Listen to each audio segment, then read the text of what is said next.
শরীফ ওসমান বিন হাদি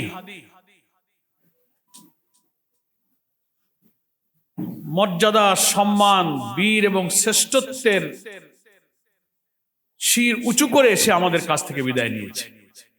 গতকালকের জানাজা সারা দেশ এবং দুনিয়ায় মানুষ যেভাবে তার জন্য দোয়া করেছে, অশ্রুসিক্ত হয়েছে, সেটা প্রমাণ করে যে ওসমান বিন হাদি ছিলেন একজন সৌভাগ্যবান শহীদ। হাদিসের ভাষা অনুযায়ী একজন মুমিনের পরিচয় হলো, নেফাকি থেকে বেঁচে যারা মুমিন হিসেবে বাঁচতে চায় তার হৃদয়ে শাহাদাতের আকাঙ্ক্ষা থাকতে হয়। আমরা তো ওসমান হাদিকে তার শাহাদাতের পর তার বক্তব্য, তার ভিডিও, তার স্মৃতিচারণ একটু বেশি করেই দেশের মানুষ দেখার এবং করার সুযোগ পেয়েছে। এর আগে থেকেও আমরা এটা দেখেছি যে সে তার বক্তব্যে, তার আবেগে, তার কথায়, তার দৃষ্টিভঙ্গিতে, তার ডিটারমিনেশনে সে বারবার শহীদ হয়ে যাওয়ার আকাঙ্ক্ষাটা সে ব্যক্ত করেছে। আল্লাহ রাসূলের ওই হাদিসটা, মান মাতা ওয়ালাম ইয়াগজু ওয়ালাম ইউহাদ্দিস বিহি নাফসা মাতা আলা শুবাতিন মিনান নিফাক। কোন ব্যক্তি যদি আল্লাহর দ্বীনের জন্য সংগ্রাম করার, শাহাদাত বরণ করার ইচ্ছা পোষণ না করে, শাহাদাতের আকাঙ্ক্ষা যদি তার মধ্যে না থাকে, মারা গেল কিন্তু তার শাহাদাতের আকাঙ্ক্ষা না নিয়ে সে চলে গেল, আল্লাহ রাসূল বলছেন তার মৃত্যু হবে মুনাফিকের মতো। আল্লাহ রাসূল সাল্লাল্লাহু আলাইহি ওয়াসাল্লামের হাদিস শরীফ ওসমান বিন হাদির হৃদয়কে বিগলিত করেছিল, পিপাসার্থ করেছিল বলে শাহাদাতের জন্য তিনি পিপাসার্থ ছিলেন। এবং কতগুলো বক্তৃতাই আপনারা অনলাইনে দেখতে পাচ্ছেন। আমি চাই ইনসাফের জন্য, ন্যায়ের জন্য, দ্বীনের জন্য শহীদ হয়ে আল্লাহর সন্তুষ্টির সাথে তার কাছে আমি ফিরে যেতে চাই। আমি চাই আমাকে শহীদ করা হোক, গুলি করা হোক। সে বলেছে যে কোন রাজনীতিবিদের জন্য এটা সম্মানজনক নয় যে তার মৃত্যু হবে বাড়িতে এবং বিছানায়। সে বলছে যে আমি তো ভাবি যে আমি হাঁটবো রাজপথে, আমার গুলি এসে লাগবে বুকে অথবা মাথায়, আমি শহীদ হয়ে যাব। এটা খুব বিরল নেতৃত্ব, বিরল আকাঙ্ক্ষা। এবং শেষের দিকে সে বক্তৃতায় বলেছে যে আমি চাই যে আমার মাথায় গুলি লাগুক, আমি শহীদ হয়ে যাই, আপনারা আমার ছেলেটাকে দেখে রাখবেন। এই আকাঙ্ক্ষা সে ব্যক্ত করেছে। আল্লাহ তাআলা তার শাহাদাতের আকাঙ্ক্ষাকে পূর্ণ করেছেন। এবং একটা জুমার দিনে গুলিবিদ্ধ হলেন, আর একটা জুমার দিনে তিনি আল্লাহর কাছে চলে গেলেন। কি সৌভাগ্য! এবং তার যে নেক জীবন, স্বচ্ছ জীবন, পরিচ্ছন্ন জীবন, তার আমল, তার বিনয়ী আচরণ, দেশবাসী, জাতি, লক্ষ কোটি মানুষকে মুগ্ধ করেছে তার এই আচরণ। আমার মনে হয় যে মহান আল্লাহ তাআলা তার এই আচরণ, তার ইখলাসকে কবুল করে শাহাদাতের মর্যাদা দিয়ে তাকে জান্নাতবাসী করেছে।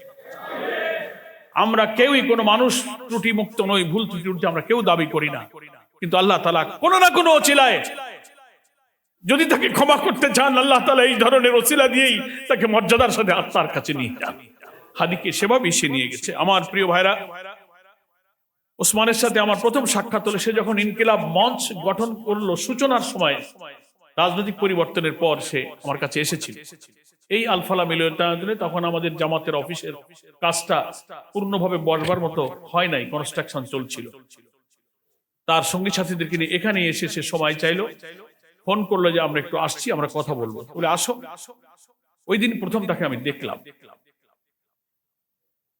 দেখে প্রথম আমার মনে হয়নি যে এই ছেলের মধ্যে এত প্রতিভা, এত ইখলাস, দেশের জন্য, দ্বীনের জন্য এত মায়া দয়া, পৃথিবীর প্রতি এত নির্লিপ্ততা,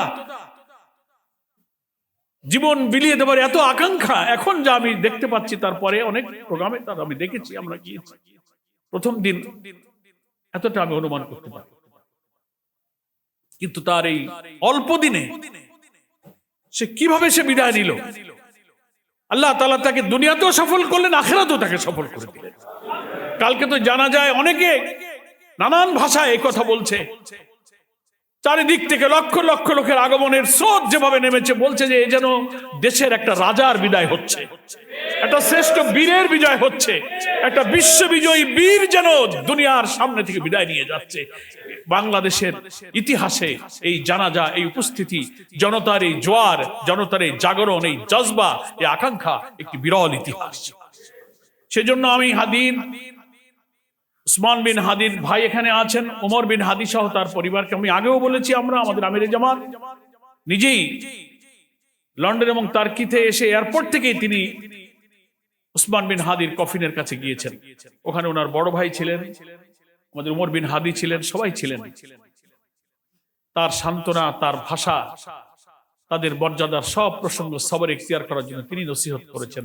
আমরাও তাই মনে করি, আল্লাহ তাআলার যে ওয়াদা, একজন শহীদ দুনিয়াতে মর্যাদা পায়, আখিরাতেও মর্যাদা পায়।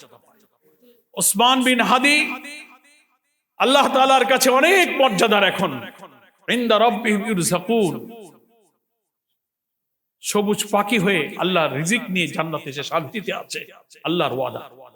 আর উসমান, তার পরিবার উসমানকে হারিয়ে মানবীয় শোক এবং ব্যথা কষ্ট তাদের থাকতে পারে, কিন্তু এই শাহাদাত তার পরিবারকেও আকাশচুম্বী মর্যাদায় অধিষ্ঠিত করেছে। আলহামদুলিল্লাহ। আপনি কল্পনা করতে পারেন, যিনি কোনো রাজনৈতিক দল, কোনো রাষ্ট্র, কোনো ক্ষমতা, কোনো পদ পদবী, কোনো সরকারির কোনো পদে অধিষ্ঠিত কোনো একজন ব্যক্তিরা 32-33 বছরের একটা তরুণ, তার শাহাদাত কি মর্যাদা তাকে দিল। একটা দেশের সরকার প্রধান, সকল বাহিনীর প্রধান, বিদেশের রাষ্ট্রদূত, লক্ষ কোটি সব শ্রেণী পেশার মানুষ, নারী পুরুষ নির্বিশেষে লক্ষ লক্ষ মানুষ কিভাবে তাকে মর্যাদা দিতে এসেছে। আমি মনে করি একদিকে ওসমান যেমন জান্নাতে আছে, অপরদিকে ওসমানের পরিবার, তার শিশু, তার বিধবা স্ত্রী, তার মা, তার ভাই বোনেরা মানুষের দোয়া পেয়েছে। আল্লাহ তাআলা এখানেই তার হায়াতটা এইভাবেই নির্দিষ্ট করে রেখেছিলেন, সে যেভাবেই হোক তার এই নির্দিষ্ট হায়াতে সে চলে যেত। তার এই যাওয়ার মাধ্যমে আল্লাহ তাআলা তার পরিবারকে জীবিত উসমানের চেয়ে শহীদ উসমানের পরিবার হিসেবে আকাশচুম্বী মর্যাদায় অভিষিক্ত করেছেন। আলহামদুলিল্লাহ। আমি তাই পরিবারকে বলবো, পেরেশান, দুঃখ, কষ্ট আপনাদের হৃদয়ে রাখবেন না, আল্লাহর ফয়সালার প্রতি সন্তুষ্ট রাখবেন। এই সবর, এই সন্তুষ্টি চিরদিন, যুগে যুগে, কালে কালে ইতিহাসে আপনাদের এই ত্যাগ, এই অবদান, ওসমানের এই জীবন দান আপনাদের পৃথিবীতে যারা বেঁচে থাকবেন যুগ যুগ ধরে আপনাদেরকে সম্মানিত করবে। আপনারা কিছুই হারাননি, বরং অনেক কিছু আল্লাহ তাআলা আপনাকে দিয়েছেন।